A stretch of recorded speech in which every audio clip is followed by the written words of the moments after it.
तो hello friends, देखिए जैसा कि मैं बोली थी कि मैं कुछ दिनों के लिए घूमने आई हूँ, तो मैं जा रही थी अपने घर कल का सुबह में। तो मेरा भाई बोला कि दीदी आप जा रही हो तो आपके लिए मैं मंचूरियन बना देता हूँ।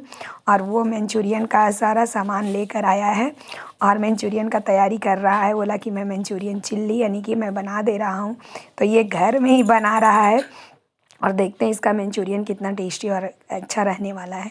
तो आप हमारे ब्लॉग में बने रहिए। और ये सारा कुछ इसमें मिला दिया। अब अच्छा तलने की बारी आई, तल भी रहा है।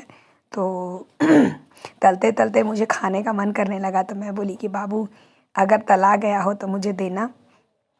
तो यही मैं सोची, रिफ़ाइन कम हो गया तो वो और भी रिफ़ाइन भर कर डाल रहा था।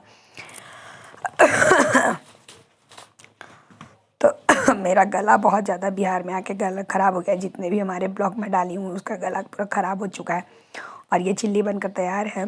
तो मैं और मेरा बेटा ली हूँ और टेस्ट कर रही हूँ। बहुत ही टेस्टी है, बहुत अच्छा लगा मुझे।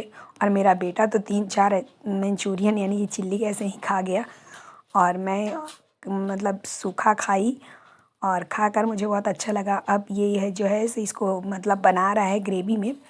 तो हमारे ब्लॉग में आप लोग बने रहिए और आप लोग भी देखिए किस तरह से घर में चिल्ली बनता है। तो ये कुकिंग बॉय है खाना बना ले रहा है। सब कुछ बना लेता है, ऐसा नहीं है। मेरा भाई बहुत अच्छा है ये सब के मामले में। और सोचा कि दीदी कल जा रही है तो इनको अच्छी अच्छी चीज़ें बना के खिला देता हूँ। तो कल शाम को हम लोग पास्ता खाए थे और आज शाम को मंचूरियन खाएंगे, मतलब अभी। और कल सुबह मुझे 10 बजे चले जाना है, मैं झारखंड वापस चली जाऊंगी। तो ये बन के तैयार हो गया और सब लोगों को मिला। मैं जाने के लिए रेडी हो रही थी, सुबह का तैयारी। नानी मुझे साड़ी ला कर दे रही थी और हमारी बड़ी मामी जो है बहुत ज़्यादा रो रही थी कि मतलब हमको बहुत मानती भी है कि बेटी है कह के, इनकी बेटी नहीं है तो हमें ही मानती है। मैं घर की बड़ी मतलब नतनी हूँ। मेरी मामी बहुत ज़्यादा रो रही थी और मैं इनको चुप करा रही थी।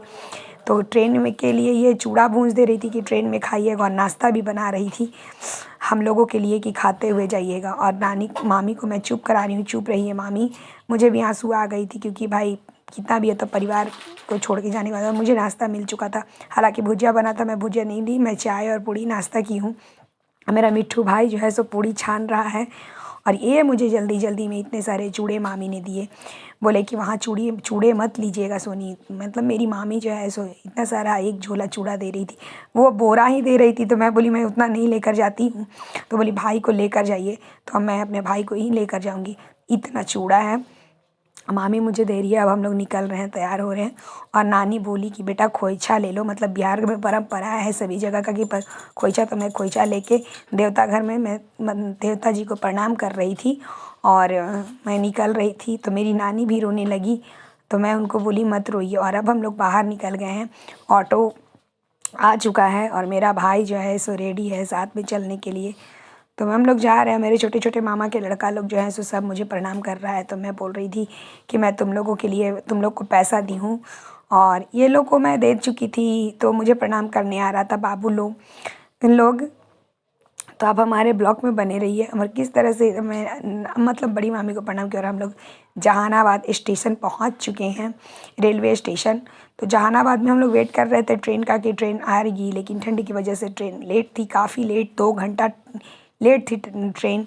तो मैं वेट कर रही थी। और बिहार में तो ठंडा बहुत है, स्वेटर से स्टॉल लेने के बाद भी हार्डली ट्रेन आ चुकी और मैं ट्रेन में बैठ चुकी थी। और ट्रेन में बैठने के बाद अब मैं झारखंड पहुंच